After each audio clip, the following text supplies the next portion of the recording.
అందరికీ నమస్కారం. తెలుగు వాయిస్ ఛానల్కి స్వాగతం. ఈనాటి మన కథ స్వాభిమానం. ఈరోజు 65 ఏళ్ల లక్ష్మీ గారు ఉదయమే నిద్రలేచారు. వంటింట్లో నుండి వచ్చే శబ్దానికి కొడుకు నిద్రలేచి, ఇంత ఉదయమే అమ్మ వంటింట్లో ఏం చేస్తుంది అంటూ మంచం దిగి వంటింటి వైపు వెళ్ళబోయాడు. అప్పటికే మెలకువగా ఉన్న రమ్య వెళ్ళవలసిన అవసరం ఏమీ లేదు. తాగడానికి వేడి నీళ్లు కాచుకుంటుంది కాబోలు. అయినా రాత్రంతా దగ్గు శబ్దం, తెల్లారాక వంటింట్లో నుండి శబ్దాలు మామూలే కదా. మనల్ని నిద్రపోనివ్వదు మీ అమ్మ. ఈవిడతో మనశ్శాంతిగా నిద్ర కూడా పోలేను. అందుకే ఏదన్నా ఆశ్రమంలో వదిలిరండి అంటే మీరు వినరు కదా అన్నది రమ్య. ప్రతిరోజు దేవాలయానికి వెళ్లే అలవాటు ఉన్న లక్ష్మి స్నానపానాదులు ముగించుకొని దేవాలయానికి వెళ్ళిపోయింది. కాసేపటికి కొడుకు ప్రసాద్ కూడా ఆఫీసు బయలుదేరి వెళ్ళాడు. దేవాలయానికి వచ్చే తన వయసు వాళ్లతో కాసేపు సుఖదుఖాలు పంచుకుని తిరిగి ఇంటికి చేరుకుంది లక్ష్మి. ఎంతసేపు డోర్ బెల్లు కొట్టినా కోడలు రమ్య తలుపు తెరవలేదు. కోడలు బయటికి వెళ్ళిందేమో అనుకుని చాలాసేపు ఇంటి బయటే వేచి చూసిన లక్ష్మి చాలాసేపు అలాగే కూర్చుంది. కోడలు బయటి నుండి రాలేదు, తలుపు తెరవలేదు. కోడలు ఇంటి లోపలే ఉందని మళ్లీ తలుపు కొట్టడం మొదలుపెట్టింది. రమ్య, తలుపు తెరువు, అసలే అనారోగ్యంగా ఉన్నాను. ఇంటి పనంతా చేసి పెడతాను, నువ్వు పెట్టింది తింటాను రమ్య అంటూ ఎంతసేపు పిలిచినా తలుపు తెరవలేదు. చివరికి దాహంగా ఉండటంతో పక్కింటి వాళ్ల వద్ద తాగడానికి నీళ్లు తీసుకుని తాగి తలుపు వద్దే కూర్చుండిపోయింది. కొడుకు ఆఫీస్ నుండి వచ్చాడు. కొడుకు రావడం చూసిన లక్ష్మి కోడలు చేసిన పని కొడుకుతో చెబుతాను అనుకుంటూ కొడుకు ఇంటికి దగ్గరగా రావటంతో, బాబు ప్రసాద్, ఉదయం దేవాలయం నుండి తిరిగి వచ్చినప్పటి నుంచి కోడలు తలుపు తెరవలేదు. చాలాసేపు పిలిచాను, అయినా తెరవలేదు అన్నది. అమ్మా, నువ్వు ఇంట్లో ఒక మూలన కూర్చోవు కదా. రమ్య ఎందుకు కోప్పడిందో ఏంటో. రోజంతా ఇంట్లో పనులతో అలసిపోతుంది. నువ్వెంత సతాయించావో ఇలా చేసింది అంటూ రమ్య రమ్య అని పిలవగానే భర్త గొంతు విన్న రమ్య తలుపు తెరిచింది. కొడుకుతో పాటు లక్ష్మీగారు కూడా లోపలికి వెళ్లారు. ఏంటి రమ్య, అమ్మ ఉదయం నుండి ఎంత పిలిచినా తలుపు తెరవలేదంట, ఎందుకని అడిగాడు భర్త. ఆవిడ దగ్గు మరియు అనారోగ్యంతో నాకు తల బద్దలవుతుంది. మీకేమి తెలుసు, ఉదయం ఆఫీసు వెళ్ళి సాయంత్రానికి వస్తారు. ఇక ఆవిడతో నేను పడలేను. ఏదైనా ఆశ్రమంలో చేర్పించండి, లేదా నేను ఇంట్లో నుండి వెళ్ళిపోతాను అన్నది రమ్య. భార్య అంత ఖచ్చితంగా చెప్పటంతో వేరే దారి లేక ప్రసాద్ ఇలా అన్నాడు. సరే రమ్య, ఒక వారంలో ఏదన్నా ఆశ్రమాన్ని చూస్తాను అంటూ గదిలోకి వెళ్ళిపోయాడు. ఉదయం నుండి ఏమీ తినలేదు లక్ష్మి. కాని కొడుకు నుండి ఈ మాట విన్న తరువాత ఆకలి చచ్చిపోయింది. తన గదిలోకి వెళ్ళి మంచంపై పడుకొని కళ్ళల్లో నీళ్లతో శూన్యంలోకి చూస్తూ, అమ్మా అమ్మా అంటూ రోజంతా నా చుట్టూ తిరిగేవాడు నా కొడుకు. ఒక్క క్షణం కూడా నన్ను విడిచిపెట్టేవాడు కాదు. నేను కనపడకపోతే ఏడుపు ప్రారంభించేవాడు. ఈరోజు నా కొడుకు నవ్వుతూ నా ఒడిలో ఆడుకోవడం నాకు గుర్తుంది. నా కొడుకు చేసే ప్రతి అల్లరి నేను చాలా ఇష్టంగా స్వీకరించేదాన్ని. నేను నా కొడుకును ఎంతగా ప్రేమించాను. కాని నా కొడుకు ఇలా మారతాడని కలలో కూడా ఊహించలేదు అంటూ కన్నీళ్ల పర్యంతమయ్యింది లక్ష్మి. సంవత్సరం క్రితం మరణించిన భర్త జగపతి గారి ఫోటోను చూస్తున్నారా, మీ కొడుకు తల్లిని ఎలా చూసుకుంటున్నాడో. ఈరోజు చూడడానికేనా నన్ను ఒక్కదాన్ని వదిలి వెళ్ళిపోయారు. ఒకసారి భవిష్యత్తును చూసినట్టే చెప్పారు, గుర్తుందా. లక్ష్మి, నేనున్నా లేకున్నా ఎప్పటికీ ఒకరితో మాట పడకుండా బ్రతుకు. ఆత్మాభిమానం ముఖ్యమని. కాని ఇలా రోజూ కొడుకు కోడలితో అవమానాలు మాటలు పడలేకపోతున్నాను. వాళ్లకు భారమయ్యి ఉండలేకపోతున్నాను అంటూ భర్త ఫోటోను చూస్తూ ఉదయం నుండి ఎండలో ఉండటం వలన నీరసంతో కళ్ళు మూసుకుని అలాగే నిద్రపోయింది. 4 రోజులు గడిచిపోయాయి. మరుసటి ఉదయం రమ్య పుట్టింటి నుండి ఫోన్ వచ్చింది. రమ్య అమ్మగారు రమ్యతో, హలో రమ్య, అన్నయ్య పెళ్లి ముహూర్తం వచ్చే నెలలో పెట్టుకున్నామమ్మా. అల్లుడి గారితో నాన్న ఫోన్ చేసి చెప్పారు. అందుకే నువ్వు అల్లుడు తొందరగా బయలుదేరి వస్తే కాస్త సహాయంగా ఉంటుంది అన్నది. అవునా అమ్మా, తప్పకుండా తొందరగా బయలుదేరి వస్తాము అంటూ ఫోన్ పెట్టేసింది రమ్య. సాయంత్రం ఆఫీస్ నుండి వచ్చిన భర్తతో, ఏవండి, నాన్న ఫోన్ చేశారటగా, అమ్మ చెప్పింది. నేను ఇంటి ఆడపిల్లని, అందుకే తొందరగా రమ్మన్నారు. 2 రోజుల్లో బయలుదేరుదాం అన్నది. అవును రమ్య, ఉదయం మామయ్య ఫోన్ చేశారు. 2 రోజుల్లో బయలుదేరుదాం, బ్యాగ్ సర్దుకో అన్నాడు ప్రసాద్. రమ్య ప్రసాద్ ఊరికి బయలుదేరే సమయం వచ్చింది. ఊరికి బయలుదేరుతూ అత్తగారితో, ఓయ్ ముసలి, నీకు చాలా సంతోషంగా ఉన్నట్టుంది. ఊరి నుండి తిరిగి వచ్చాక నిన్ను పంపవలసిన చోటుకే చేర్చుతాము. అప్పటిదాకా ఇంట్లోనే ఉండు అంటూ బయలుదేరింది కోడలు. కోడలి మాటలు వింటూ మౌనంగా ఉండిపోయింది లక్ష్మి. ఒంటరిగా బాల్కనీలో కూర్చొని ఆలోచిస్తుంది. వృద్ధాప్యంలో ఆత్మాభిమానంతో బ్రతకాలి అన్న భర్త మాటలు గుర్తుకు వచ్చాయి. కానీ ఏమి చెయ్యాలి అంటూ ఆలోచించింది. మరుసటి ఉదయం ఇంటి పనంతా చేసి దేవాలయానికి బయలుదేరిన ఆవిడకు తలుపు వద్ద ఒక పేపర్ కనపడింది. పక్కింటి కుర్రాడిని పిలిచి ఈ పేపర్ ఏంటని అడిగింది. ఆ కుర్రాడు, బామ్మా, లక్ష్మీ పేరు మీద కరెంటు బిల్లొచ్చింది అని వెళ్ళిపోయాడు. అవునా, కొడుకు వచ్చాక చూసుకుంటాడులే అనుకుంటూ కరెంటు బిల్లు లోపల పెట్టి ఇంటికి తాళం వేసి దేవాలయానికి వెళ్ళింది. దేవాలయంలో ఒక మూలగా కూర్చుని బాధపడుతూ, కొడుకు కోడలు పెళ్లి నుండి వచ్చాక ఆశ్రమంలో చేర్పిస్తారు కాబట్టి నేనే ఏదన్నా చెయ్యాలి అంటూ కోడలి మాటలు, కొడుకు ప్రవర్తన గుర్తుకు వచ్చి ఏడుస్తూ కూర్చుంది. అంతలో దేవాలయానికి వచ్చిన ఒక మనిషి లక్ష్మీగారిని గమనించాడు. దగ్గరగా వెళ్ళి, అమ్మా, నా పేరు భుజంగం. జగపతి గారు నాకు తెలుసు. మిమ్మల్ని నేను దేవాలయంలో చాలాసార్లు చూశాను. ఒంటరిగా బాధపడుతున్నారు, ఏమైంది అని అడిగాడు. ఏమీ లేదండి అంటూ కళ్ళు తుడుచుకుంది లక్ష్మి.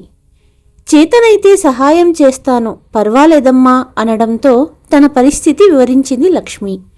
అయ్యో, కనీసం మీ పేరు మీద ఆస్తి ఉన్నా ఒంటరిగా జీవించవచ్చు, కానీ ఎటువంటి ఆధారం లేకుండా ఎలా అన్నాడు భుజంగం. నా పేరు మీద అంటే అని అడిగింది లక్ష్మి. అదేనమ్మా, ఇల్లు కానీ ఏదన్నా పొలం మీ పేరు మీద ఉన్నట్లయితే వాటిని అమ్ముకొని ఆ డబ్బుతో బ్రతకొచ్చు కదా అన్నాడు భుజంగం. మరి నేను దేవాలయానికి వచ్చే ముందు కరెంటు బిల్లు నా పేరు మీద వచ్చిందని పక్కింటి కుర్రాడు చెప్పాడు. అంటే ఇల్లు అంటుండగా, ఇల్లు మీ పేరు మీద ఉన్నప్పుడే కదా కరెంటు బిల్లు మీ పేరు మీద వస్తుంది అంటూ, నేను రిజిస్టర్ ఆఫీసులో పనిచేశాను. మీరు ఒకసారి కరెంటు బిల్లు చూపిస్తే ఇల్లు ఎవరి పేరు మీద ఉందో తెలుసుకోవచ్చు అనగానే లక్ష్మి, కాసేపు ఇక్కడే ఉండండి అంటూ దగ్గరలోనే ఉన్న ఇంటికి వెళ్ళి కరెంటు బిల్లు తెచ్చి చూయించింది. అమ్మా, దీని ప్రకారం ఇల్లు మీ పేరు మీద ఉండే అవకాశం ఉంది. నేను ఈరోజు ఆఫీసు వెళ్ళి వివరాలు తెలుసుకొని రేపు ఇదే సమయానికి ఇక్కడికి వస్తాను అన్నాడు భుజంగం. ఊరికి దగ్గరలోనే మాకు భూమి కూడా ఉండేది, కాస్త వాటి వివరాలు కూడా తెలుసుకుంటారా అన్నది లక్ష్మి. భూమి ఎక్కడుంది, వివరాలు చెప్పండి, తెలుసుకుంటాను అన్నాడు భుజంగం. తెలిసిన వివరాలు అన్నీ చెప్పింది లక్ష్మి. సరేనమ్మా, రేపు ఇక్కడే తప్పకుండా కలవమని భుజంగం వెళ్ళిపోయాడు. తోటివారితో కాసేపు దేవాలయంలోనే భజన చేసి లక్ష్మి కూడా ఇంటికి వెళ్ళిపోయింది. ఇక ఆ రాత్రంతా లక్ష్మికి నిద్ర పట్టలేదు. కొడుకు కోడలు వచ్చేటప్పటికీ తలుచుకుంటే ఒక ఒంటరి తల్లి ఏదైనా చెయ్యగలదని నిరూపించాలి, తగిన గుణపాఠం నేర్పాలి అనుకుంటూ ఉదయం అవ్వగానే ఇంటి పనంతా చేసుకుని దేవాలయానికి బయలుదేరింది. కాసేపటికి భుజంగం కూడా వచ్చాడు. అమ్మా, శుభవార్త, ఇల్లు భూమి 2 మీ పేరు మీదే ఉన్నాయి అన్నాడు. దేవుడికి మనస్ఫూర్తిగా నమస్కారం చేసుకుని, భుజంగం గారు, నేను నా ఇంటిని వృద్ధాశ్రమంగా మార్చి నాలాగా నిస్సహాయులైన వృద్ధులకు ఆశ్రయం కల్పించాలనుకుంటున్నాను. ఆశ్రమానికి ప్రతి నెలా కావలసిన సరుకులు సామానులు సమకూర్చుదామనుకుంటున్నాను. దానికి కావలసిన ఏర్పాట్లు చేయటానికి సహాయం చెయ్యమని కోరింది. మంచి పని చెయ్యటానికి ఆలోచన అవసరం లేదమ్మా. భూమి మీద మీకు బ్యాంకు లోన్ దొరుకుతుంది. అలాగే ఆ డబ్బుతో నెలనెలా మీరు కావలసిన సామాన్లు ఏర్పాటు చెయ్యొచ్చు. భూమిని కౌలుకు ఇచ్చి దాని మీద వచ్చే డబ్బుతో బ్యాంకు లోన్ తీర్చేద్దాం అన్నాడు భుజంగం. ఆ తర్వాత 4-5 రోజుల్లో భుజంగం కావాల్సిన ఏర్పాట్లు చేశాడు. చుట్టుపక్కల తెలిసిన నిరాశ్రయులైన వృద్ధులను చేర్పించడానికి సహాయం చేశాడు. అలా దేవాలయంలో కూడా లక్ష్మీ తోటివారికి ఈ విషయం చెప్పటంతో వాళ్ళు కూడా తెలిసిన వృద్ధులను చేర్పించారు. ఆశ్రమానికి జగపతి ఆశ్రమం అని పేరు పెట్టింది లక్ష్మి. మొత్తంగా 12 మంది చేరారు. అందులో స్త్రీలు ఉన్నారు, అలాగే పురుషులు ఉన్నారు. వృద్ధులు అంతా కలిసి రోజు వంట పని, ఇంటి పని కలిసి చేసుకునేవారు. బ్యాంకు లోన్ రావటంతో కావలసిన సరుకులు సామాన్లు అన్నీ ఏర్పాటు చేసుకున్నారు. సాయంత్రం దేవుడి భజన చేసుకుంటూ కాలాన్ని గడిపేవారు. ఈ వయసులో లక్ష్మీ చేసిన పనికి అందరూ శభాష్ అనేవారు. భుజంగం అప్పుడప్పుడు ఆశ్రమానికి వచ్చి వెళ్తుండేవాడు. అన్నయ్య పెళ్లి చేసి ఇక అత్తయ్యను వృద్ధాశ్రమానికి పంపటానికి రమ్య, ప్రసాద్ తిరిగి ఇంటికి చేరుకున్నారు. ఇంటి బయట జగపతి ఆశ్రమం అని రాసి ఉండటంతో అది చదివి మైకం వచ్చింది ఇద్దరికీ. చేతిలో ఉన్న సూట్ కేసుని పక్కగా పెట్టి లోపలికి పరిగెత్తికెళ్లి చూస్తే లోపల వృద్ధులు అందరూ కూర్చున్నారు. భగవంతుడి కీర్తనలు పాడుతున్నారు. కొడుకు కోడలు తల్లి కోసం చుట్టూ చూశారు. అందరి మధ్యలో కూర్చుని భజనలు చేస్తోంది లక్ష్మి. అమ్మా, ఏంటి ఇదంతా? నన్ను అడగకుండా ఇంట్లో భజన కీర్తనలు చేస్తున్నావు. ఎంత డబ్బు ఖర్చవుతుందో తెలుసా? ఇంటి బయట వృద్ధాశ్రమం అనే బోర్డు ఎందుకు పెట్టావు? నీకేమన్నా మతిపోయిందా? ముందు ఆ బోర్డు తీసిపడేయ్, వీళ్ళందర్నీ బయటికి పంపించేయ్ అన్నాడు కొడుకు. నేను బాగానే ఉన్నాను. ఇప్పుడు నేను చెప్పేది వింటే నీ మతి పోతుంది. ఇప్పుడు ఈ ఇల్లు జగపతి ఆశ్రమం పేరు మీద రిజిస్టర్ అయ్యింది. బోర్డును తీసావనుకో, పోలీసులు వచ్చాక నువ్వే సమాధానం చెప్పాలి. ఇదంతా విన్న ప్రసాద్ పక్కనే ఉన్న ప్లాస్టిక్ చైరును నేలకేసి బాదాడు. అంతలో అక్కడకు చేరుకున్న భుజంగం, బాబూ, చుట్టుపక్కల అందరూ వృద్ధులు కూర్చున్నారు. వాళ్ళకేదన్నా జరిగితే నీదే బాధ్యత. భుజంగం గారి మాటలు విన్న తరువాత ప్రసాద్కు అర్థమయ్యింది, తల్లిని సపోర్ట్ చేయటానికి చాలామంది ఉన్నారని. కాస్త శాంతించిన ప్రసాద్, ఇలా ఎందుకు చేశావమ్మా?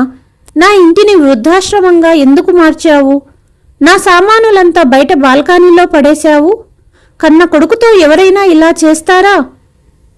ప్రసాద్, ఇన్ని రోజులు నాకు తెలియకుండా ఇల్లు నీ పేరు మీద ఉన్నట్టు నాటకాలాడావు. నిజం తెలుసుకున్నాను. మీ నాన్నగారు భవిష్యత్తు గురించి ఆలోచించి ఇల్లు నా పేరు మీద రాశారు. వెనక నుండి కోడలు అత్తయ్య గారి మీద కేకలు వేస్తూ, కొడుకు కోడలిని ఇంటి నుండి బయటికి తొయ్యడానికి ఇంతటి కుట్ర పన్నారా? మీకు ఈ పని చేయటానికి సిగ్గు అనిపించలేదా? మేము ఇప్పుడు ఎక్కడికెళ్ళి బ్రతకాలి? ఏంటమ్మా కోడలా, మిమ్మల్ని ఇంటి నుండి వెళ్ళగొట్టినప్పుడు ఇన్ని మాటలు మాట్లాడుతున్నావా? నువ్వు రోజంతా ఎండలో ఉంచినప్పుడు గుర్తు రాలేదా ఈ ముసలి అత్త ఎలా ఉండగలిగిందో? అప్పుడు గుర్తు రాలేదా నీ బాధ్యత? కనీసం తాగడానికి నీళ్లు కూడా ఇవ్వలేదు నువ్వు. అప్పుడు నీ బుద్ధి గడ్డి తినిందా ఏమి? భార్యాభర్త ఇద్దరూ కలిసి నన్ను వృద్ధాశ్రమానికి పంపాలని చూశారు. కొడుకైతే కన్నతల్లిని ఆశ్రమంలో వదలడానికి ఆశ్రమాన్ని కూడా వెతికాడు. మీకు అంత శ్రమ ఎందుకని ఇంటిని నేనే వృద్ధాశ్రమంగా మార్చాను. ఇక ప్రశాంతంగా నా ఇంట్లోనే ఉంటాను. బ్రతికినంతకాలం ఇక్కడే ఉంటాను. ఇక నాకు మీతో ఉండాలని లేదు. వెళ్ళిపోండి నా ఇంట్లో నుండి అన్నది లక్ష్మి. కొడుకు కోడలు తల పట్టుకొని కూర్చున్నారు. ఎంత పెద్ద తప్పు చేశాము. తన గదిలో ఉంటూ ఇంట్లో తోచిన పని చేస్తూ ఉన్న తల్లిని చూసుకోలేక వృద్ధాశ్రమానికి పంపేయాలనుకున్నాము. తిరిగి మనమే ఇంటి నుండి వెళ్ళవలసి వచ్చింది అనుకుంటూ సామానులంతా తీసుకుని వెళ్ళి వేరేగా అద్దె ఇంట్లో నివసించసాగారు. లక్ష్మి తన వృద్ధాప్యం అంతా సంతోషంగా సొంత ఇంట్లో భర్త జ్ఞాపకాలతో భర్త కోరుకున్నట్టు ఆత్మాభిమానంతో ఒకరితో మాట పడకుండా తన తోటివారికి సహాయం చేస్తూ కాలాన్ని గడిపింది. వృద్ధాప్యంలో ఒకరితో మాట పడకుండా ఆత్మాభిమానంతో బ్రతకటానికి, అలాగే కొడుకు కోడలికి గుణపాఠం చెప్పడానికి లక్ష్మి చేసిన పనిని మీరు సమర్థిస్తారా? మీ అభిప్రాయాన్ని కామెంట్ రూపంలో తెలియచేయండి. ఈ కథ కనుక మీకు నచ్చినట్లయితే please like, share and subscribe to Telugu voice. మరుసటి కథతో మళ్ళీ మీ ముందుకు వస్తాను. అంతవరకు సెలవు.